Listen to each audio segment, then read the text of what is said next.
உடல் உறுப்புகளை பற்றியும் இந்த 12 கட்டத்துக்குள்ளே எப்படி இருக்குது அப்படிங்கிறத பற்றி பார்க்க போகிறோம். இப்போ முதல் ராசியாக இருக்கக்கூடிய காலபுருஷனுக்கு 1வது ராசி, அதில் உடல் உறுப்புகளில் என்ன இருக்குது அப்படின்னா, ஒரு குழந்தை பிறக்கும்போது, நல்லா கவனிங்கயா, ஒரு குழந்தை பிறக்கும்போது கருவறையில் எப்படி குழந்தை உருவாகும் போது எப்படி படுத்திருக்கோம் சொல்லுங்க பாப்பா. தலை மேலே இருக்குமா? அந்த குழந்தை பிறக்க போகும்போது அப்படியே என்ன ஆயிரும், தலை கீழே வந்து. அம்மா யாராவது பெண்கள் இருக்கு இல்ல? சொல்லுங்க குருஜி. ஆமா குருஜி, தலை வந்து கீழே வந்துதான் அப்புறம் தான் குழந்தை கீழே படுத்து, தலை தான் கீழே வரணும். வந்து மேலே இருக்கும், இப்படி படுத்திருக்கோம், அப்படியே பெருசாக பெருசாக அப்படியே கீழே வந்துருமா? அப்போ வர்ற உறுப்பு எது? தலை. தலை. அப்ப அந்த தலைங்கிறது 1வது ராசியா மேசமா? அப்ப தலைன்னா மேசம். இந்த மேசம்ங்கிற ராசி எதுல இருந்து எது வரைக்கும் சொல்லுங்க பாப்பா.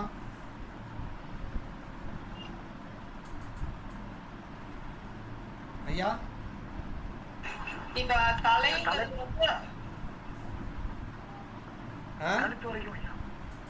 ஐயா கழுத்து வரைக்கும் மேசமா? ஆமாயா. வேற யாருக்காவது மேசம்னா எது? மேஷம்னா மேல இருக்கிற தலை அந்த பகுதி மட்டும் குருஜி. முகம் வந்து ரிஷபத்துக்கு வந்துரும். அதாவது இந்த நெற்றி இருக்கு இல்லையா, இந்த நெற்றிக்கு மேலே இருக்கிற பகுதி எது? தலை. மண்டவோடு. மண்டவோடு, ஸ்கல். நெற்றியிலிருந்து இந்த தொண்டை வரைக்கும் இருக்க பகுதி 2ஆம். அப்போ முதல் பகுதியில் என்ன இருக்கு? மூளை தான் இருக்கு. முதல் பகுதியில் இருக்கிறது என்னது? மூளை. தலையின் மேல் பகுதி அப்படின்னு அர்த்தம். அப்ப இந்த மூளைங்கிறது தான் சிந்தனை. மூளையில தான் எல்லாமே உற்பத்தி ஆகுது. அப்போ 1வது வீடு அப்படின்னா அதை என்ன சொல்லணும்? மூளை அல்லது தலை, உச்சந்தலை. சொல்லலாமா? அடுத்து இந்த 1வது வீடு தான் இந்த 12 பாவத்தினுடைய கண்ட்ரோல். மூளை தான் கண்ட்ரோல். அப்ப உடலில் உள்ள மொத்த பகுதியும் எதுக்குள்ள இணைப்பு இருக்கு? மேசத்துக்குள், 1வது வீட்டுக்குள் உள்ளது. சரி, இப்ப 2வது வீடுங்கிறது என்னது? முகம். இந்த முகத்துக்குள்ள என்னென்ன இருக்கு?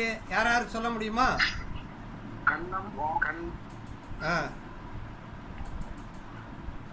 சொல்லணும்.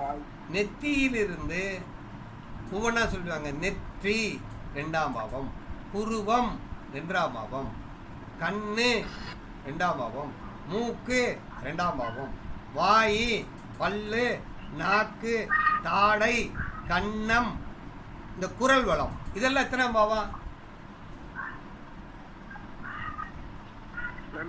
2ஆம் பாவம்.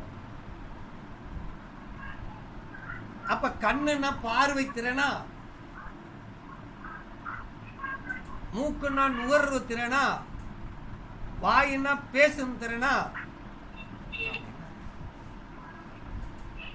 ஐயா, நான் சொல்ற விஷயம் நல்லா புரியுதான்னு பாருங்க.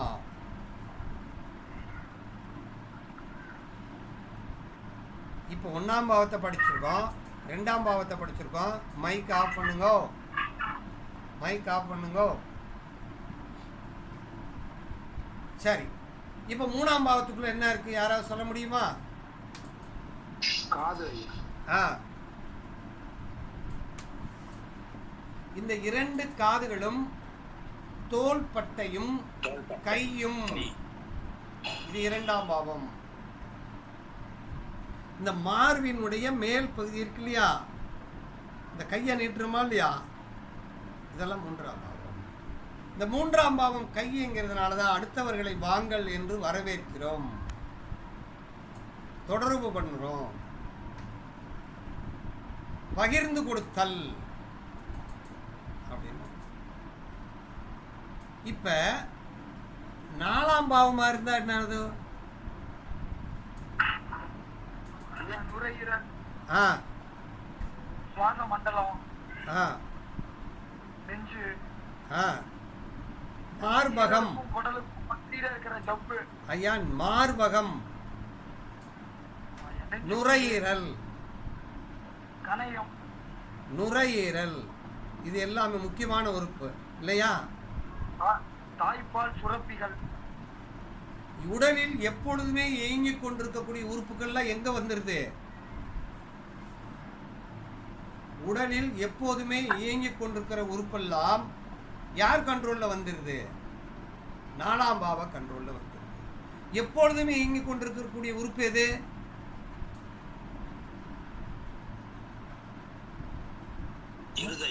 இருதயம், நுரையீரல், கிட்னி, இதெல்லாம் எப்பொழுதும் இயங்கிக் கொண்டிருக்கக்கூடிய உறுப்புகள். சரி, ஆனா 5ஆம் பாவத்துக்குள்ள என்ன இருக்கு சொல்லுங்க பாப்பா யாராவது.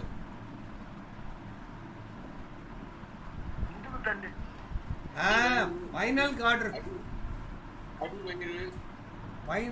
ஃபைனல் கார்டு, அதாவது 5ஆம் பாவத்துக்குள்ள என்ன இருக்குன்னா ஃபைனல் கார்டு இருக்கு. இந்த 5ஆம் பாவத்துக்குள்ளதான் இதயத்தின் கண்ட்ரோல் இருக்கு, இதயத்தினுடைய கண்ட்ரோல் இருக்கு. எலும்புகள் எல்லாம் இதோட தான் கண்ட்ரோல் இருக்கிறது. எலும்பு இருக்கக்கூடிய கால்சியம் எல்லாமே எதுக்குள்ள இருக்கு? இந்த 5ஆம் பாவத்துக்குள்ள தான் இருக்கு. அதாவது ஹார்மோன்ஸ் சுரபிகள் இருக்கு இல்லையா, ஹார்மோன் சுரபிகள் இதெல்லாம் இந்த 5ஆம் பாவத்துக்குள்ள தான் இருக்கு. சுரபிகள், ஹார்மோன்ஸ்கள் எல்லாமே 5ஆம் பாவத்துக்குள்ள. சரி, 6ஆம் பாவத்தில் என்ன இருக்கு? குடல் சம்பந்தமான எல்லா வயிறு. அதுக்கு என்ன சொல்லணும்?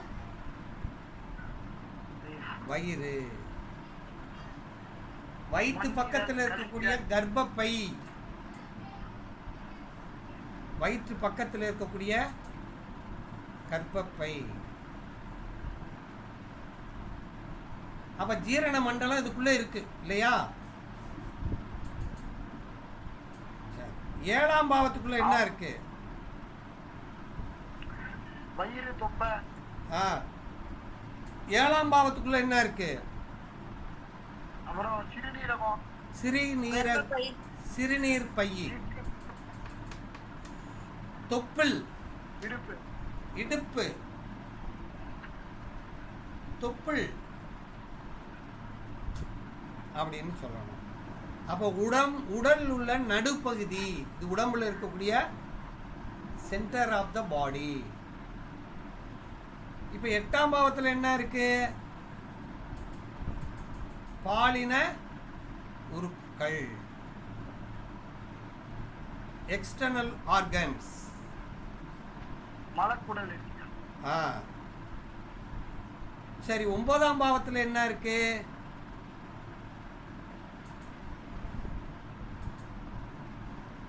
நம்ம அமரக்கூடிய இடம், புட்டம், ஆசனவாய். அப்போ 9ஆம் பாவத்துக்குள்ளது என்ன இருக்கு? நாம் அமரக்கூடியது. இப்ப நல்லா பாருங்க, இந்த அமரக்கூடிய 9ஆம் இடம் வந்த பிறகுதான் முதுகெலும்பே வேலை செய்யுது. முதுகெலும்பு உள்ள பிராணி, முதுகெலும்பு இல்லாதது. அப்ப முதுகெலும்பு உள்ளதை மட்டும்தான் நேராக நடக்கும். முதுகெலும்பு உள்ளது மட்டும் என்ன செய்யும்? நேராக நடக்கும். இப்ப மாடு நேரம் நடக்குமா? நிமிந்து நடக்காது. சரி, இப்ப 10ஆம் பாவத்தில் என்ன இருக்கு சொல்லுங்க பாப்பா. தொடைப்பகுதி, 10ஆம் பாவத்துல இருதயத்துக்கு போகக்கூடிய குருதி குழாய் இருக்கு. அதுதான் ஜீரண மண்டலம் இருக்கு. இதுக்குள்ள என்ன இருக்கு? அதாவது பெரிய பெரிய உற்பத்தி செய்யக்கூடிய உறுப்புகள் இருக்கு இல்லையா, இந்த 10ஆம் பாவத்திலே உண்டு.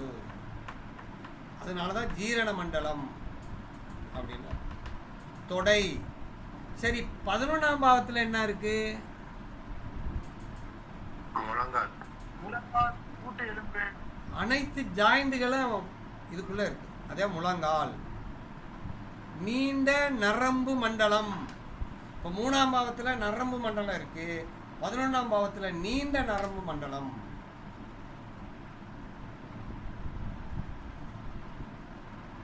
சரி, 12ஆம் பாவத்துல என்ன இருக்கு? பாதங்கள், நகங்கள், கணுக்கால், பாதம், கணுக்கால், அதே கெண்டக்கால், பாதம். அடுத்து என்னது? கழிவு உறுப்புகள், கழிவு உறுப்பு மண்டலம், கழிவு உறுப்பு மண்டலம். மண்டலம். அப்ப இந்த ராசியை வைத்து இந்த உடல் உறுப்புகளையும் நாம் பார்த்தா தான் இவருக்கு எதில் நோய் வரும் அப்படிங்கிறத கவிப்பை வச்சு எடுக்கணும். கவிப்பு எங்க இருக்கோ அங்க பிரச்சனை இருக்குமா ஐயா?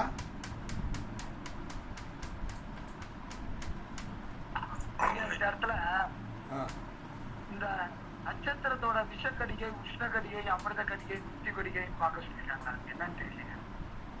அதெல்லாம் வேண்டாம். நட்சத்திரத்துக்கே உடல் உறுப்புகள் இருக்கு ஐயா. நட்சத்திரத்துக்கே ஒவ்வொரு நட்சத்திரத்துக்கு உடல் உறுப்பு இருக்கு. அந்த 27 நட்சத்திரத்துக்கு என்னென்ன உடல் உறுப்புகள் இருக்குன்னு அதெல்லாம் வேணாம். அந்த நேரத்துல வந்து அந்த விஷக்கடிகையில வந்தா இந்த இடத்துல பிரச்சனை, உஷ்ணக்கடிகையில வந்தா இந்த இடத்துல பிரச்சனைன்னு அப்படின்னு சொல்றாங்க. அதெல்லாம் எப்படி இந்த ஜாம கிரகத்துல ஏதாவது சொல்லி கொடுத்துருக்கானா உங்களுக்கு விஷகடியை பாருங்க அப்படின்னு சொன்னானா? இல்லை. விஷகடியையும் சரி வெப்பக்கடிகையா இருந்தாலும் யாரு அப்படின்னா கவிப்பு தான். இப்ப கவிப்பு 6ஆம் இடம், 6ஆம் இடத்தில் இருந்தாலோ கன்னியில இருந்தாலோ அவங்களுக்கு என்ன நோய் இருக்கும்?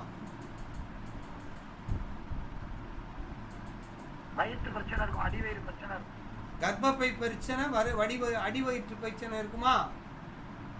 ஆமாயா. ஏன் கர்ப்பப்பை 9ஆம் பாவம் இல்லையா? இல்லையா, அடிவகத்தில் தானே என் கர்ப்பப்பை இருக்கு. இந்த கர்ப்பப்பை லேடிஸ் கூட தானேயா? ஜென்ஸுக்கு தானே? ஜென்ஸ் வந்தா வேற, லேடிஸ் தானே? ஐயா, வகுத்துல தானே பிள்ளை பறக்குறான், பிள்ளை இருக்கு.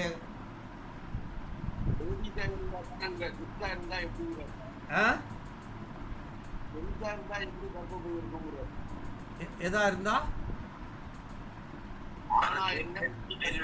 பெண்ணாக இருந்தால் கர்ப்பப்பை இருக்கும், ஆணா இருந்தா என்ன சொல்றேன்னு கேக்குறாரு. ஆணா இருந்தா வயிறு தானே, ஆணா இருந்தா வயிறு. ஆணுக்கு பெண்ணுக்கு கர்ப்பப்பை, ஆணுக்கு கர்ப்பப்பை உண்டா? இல்லைங்களா? இப்படி கேள்வி கேட்டா என்ன பதில் சொல்றது? சரி, இப்ப நான் என்ன கேட்கிறேன்னா, ஒவ்வொரு கிரகங்கள் இருக்கு இல்லையா? இப்ப சூரியன் அப்படின்னா அந்த கிரகத்துக்கு, சூரியன்ங்கிற கிரகத்துக்கு என்ன உடல் உறுப்பு சொல்லுங்க பாப்பா. யாராவது சொல்ல முடியுமா?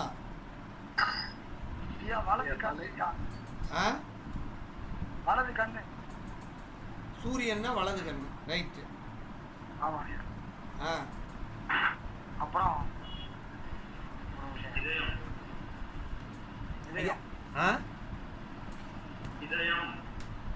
சூரியன்னா இதயம், எலும்பு. 5ஆம் பாவத்துல சொன்னமா இல்லையா? சூரியன்னா மூளை. 1ஆம் பாவமும் 5ஆம் பாவமும் சூரியனுக்கு கண்ட்ரோலுக்கு வந்துருமா? முதுகு தண்டுவட வருங்களையா? ஆமா, முதுகு தண்டுவடமும் சூரியன் தான். எலும்பு மஜ்ஜை. எலும்பு மஜ்ஜை. எலும்புனால யார் வந்துருவா? ஐயா அதாவது எப்படின்னா எலும்புனால சூரிய, செவ்வாய்னா யார்? பல்லு. பல்லுன்னா செவ்வாய். எலும்பு மஜ்ஜையில வந்து அது எலும்பு மஜ்ஜையில மஜ்ஜை வந்து செவ்வாய். உள்ள இருக்கக்கூடிய ரத்தம் அந்த எலும்பு மஜ்ஜையிலிருந்து தான் அது சுக்கிரனா மாறுது.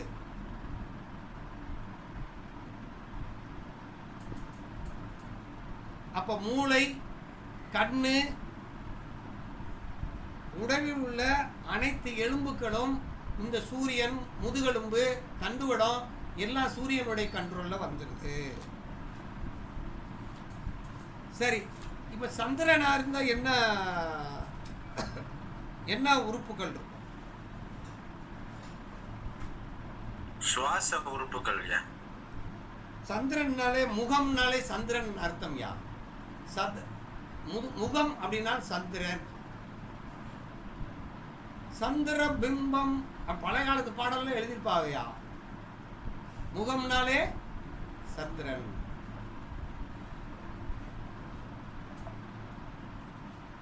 ரத்தத்துக்கு காரணமே யாரு?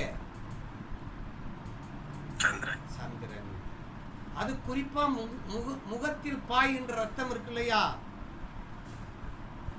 தோள்பட்டை கைகள்லாம் பாயக்கூடிய அந்த ரத்த ஓட்டங்கள், அதுதான் சந்திரன். அப்ப நின நீர் சந்திரன் அப்படின்னா நின நீர் அப்படின்னு. சில நேரத்தில் பயங்கரமான வெயில் அடிக்கும் போது ரோட்ல பார்க்கும்போது தண்ணியா தெரியுமா? அதெல்லாம் சந்திரன்.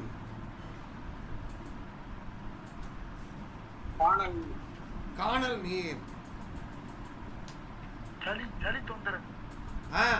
ஜலதோஷம் இதெல்லாம் யார் கண்ட்ரோல்ல வந்துருது? சந்திரனுடைய கண்ட்ரோல் வந்துருது. இப்ப பாருங்க, 2ஆம் பாவத்தை 3ஆம் பாவத்துல வந்து யார் காரகத்துவம் ஆகிறாங்க அப்படின்னா, இப்ப வந்து அடுத்து வந்து புதன் 3ஆம் பாவத்துல புதன் காரகத்துவம் வர்றார். புதன்னாலே நரம்பு மண்டலங்கள், இரத்த நாளங்கள். நரம்பு மண்டலங்கள், இரத்த நாளங்கள். புதன்னாலே நாக்கு.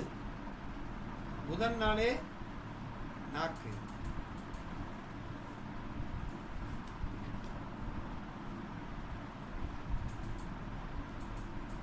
உங்களை கேட்கிறேன், சுக்கிரன் என்ன சொல்லலாம்? சுக்கிரன் சுக்கிரன்னா கண்ணா. சுக்கிரன்னா ஐயா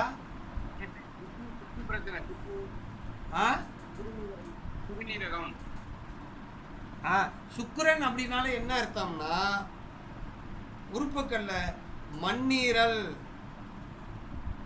சுக்கிரன்னா உதடு, கண்ணம். இந்த உதடு, கண்ணம், மண்ணீரல்.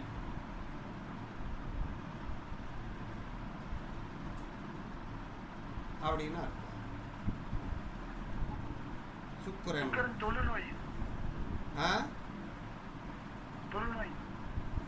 சுக்கிரன்னா தொழுநோயா? வெண்குஷ்டம்ங்கிறது தோல்ல வருதா, வேற எதுல வருது?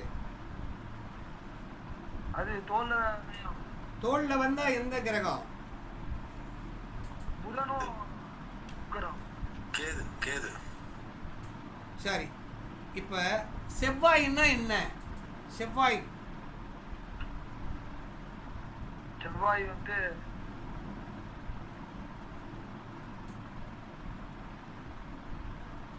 தசைகள்னு அர்த்தம். செவ்வாய்னா என்னது? உடம்புல இருக்கக்கூடிய தசைகள். இப்ப தோள்பட்டையில தசை இருக்கா? கையில தசை இருக்கா? எங்கெல்லாம் தசை பிடிப்பா இருக்கோ அதெல்லாம் செவ்வாயினுடைய கண்ட்ரோலுக்கு வந்து விடுகிறது.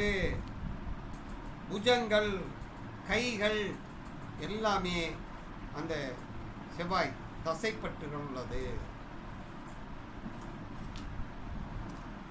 குருவா இருந்தா என்னவா இருக்கும்?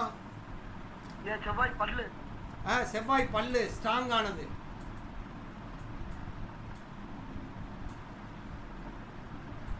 அடுத்து குருன்னா என்னது? கொழுப்பு. குருனா கொழுகொழுன்னு இருக்கிற தசைக்கு பூரா குரு பகவான் வந்துடுறாங்க. கல்லீரல், நுரையீரல். கல்லீரல். ராகுனா நுரையீரல். வயிற்று பகுதி எங்கெல்லாம் வந்து அப்படியே நெழு நெழு நெழுன்னு இருக்கு, அது பூரா என்னையா? தொப்பை. குரு பகவான். மூளை. மூளையில் வந்து சரி, மூளைக்குள்ள இருக்கக்கூடிய அந்த அமைப்பு. நாக்கு வருமையா? நாக்கு. நாக்கு புதன். நாக்கு புதன். அப்புறம் கண்ணுக்குள்ள இருக்கிற கீத்திர. கண்ணுக்குள்ள இருக்கக்கூடிய அந்த கருவிழி இருக்கு இல்லையா, அது சுக்கிரன். உள்ள இருக்கக்கூடிய அந்த படம் பிடிச்சு காட்டுறதெல்லாம் சுக்கிரன். வெள்ளையா இருக்கு இல்லையா? வெள்ளையா இருக்கிறது சனி. என்னதியா?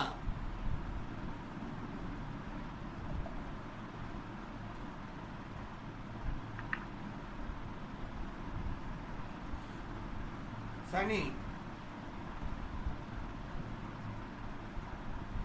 அது புதன் மாதிரி நரம்பு தான். சனி வந்து கடுமையான நரம்புகள் இருக்கு இல்லையா, அதெல்லாம் சனி. கால் பகுதியெல்லாம் சனி தானே. கழிவு உறுப்பு மண்டலம் எல்லாம் சனிதானே. தனி கெட்டு போயிட்டு முடிய சீக்கிரம் நரைச்சிடும். அப்ப இந்த மீசைங்கிறதெல்லாம் சனி.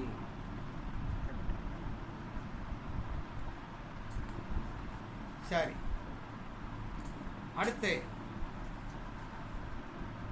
ராகுனா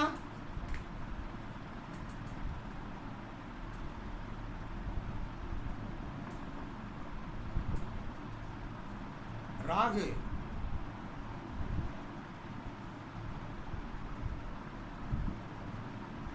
ராகு வந்து பெருங்குடல் சொல்றோம்ல, பெருங்குடல். பெருங்குடல்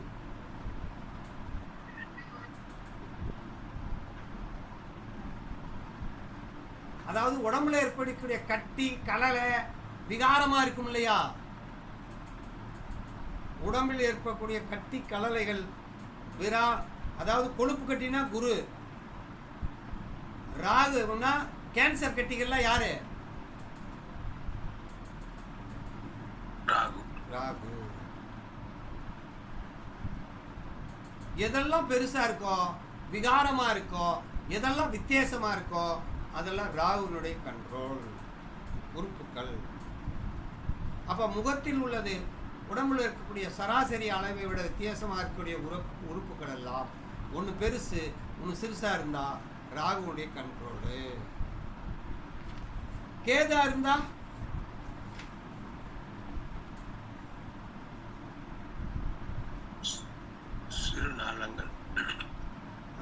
நுண்ணிய நரம்பு மண்டலங்கள், அமிலங்கள். நுண்ணிய நரம்பு மண்டலம் இருக்கும் இல்லையா, கண்ணுக்கு தெரியாத விஷயங்கள் எல்லாம் இந்த கேது. அதாவது கண்ணுல, மூக்குல, நாக்குல, கண்ணுக்கு புலப்படாத நுண்ணிய நரம்பு மண்டலங்கள் எல்லாம் கேதுவினுடைய கண்ட்ரோல் வந்து. அப்ப ஆசிட் அமிலத்தன்மைகள் கேதுவுடைய நுட்பமான நரம்பு மண்டலங்கள். அப்ப இது வந்து என்ன தெரியுது, இவ்வளவு விஷயங்களை உடல் கூறுபாட்டில் உண்டு. மனிதனுடைய உடல் கூறுபாடுகளை இவ்வளவு படிக்க வேண்டியிருக்கிறது. அதனால இதை திரும்ப திரும்ப பாருங்கள். இதை அப்படியே அசைப்பட்டு பாருங்கள்.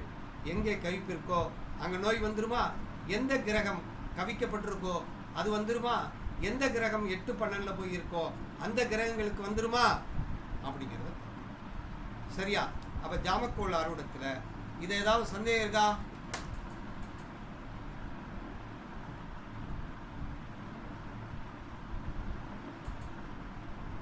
ஐயா, அம்மா, ஏதாவது சந்தேகம் இருக்கா?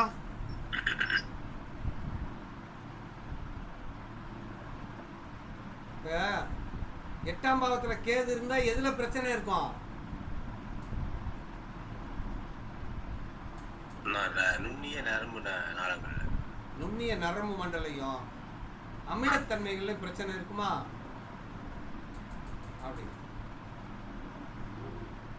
Very good, very good, very good. Right, பார்ப்போம். இது கேள்வி இல்லைன்னா இத்தோட நிறைவு செய்கிறோம்.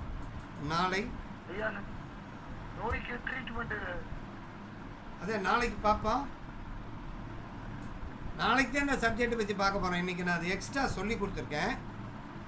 Okay okay okay. இது நம்ம நார்மலாக யூடியூப்பில் போடுறதுக்காக அதை சொல்லி கொடுத்துருக்கேன். அதில் பார்த்துக்கோங்க. இதை நம்மதில் வந்து முதல் நடத்தின பாடம் வரும்.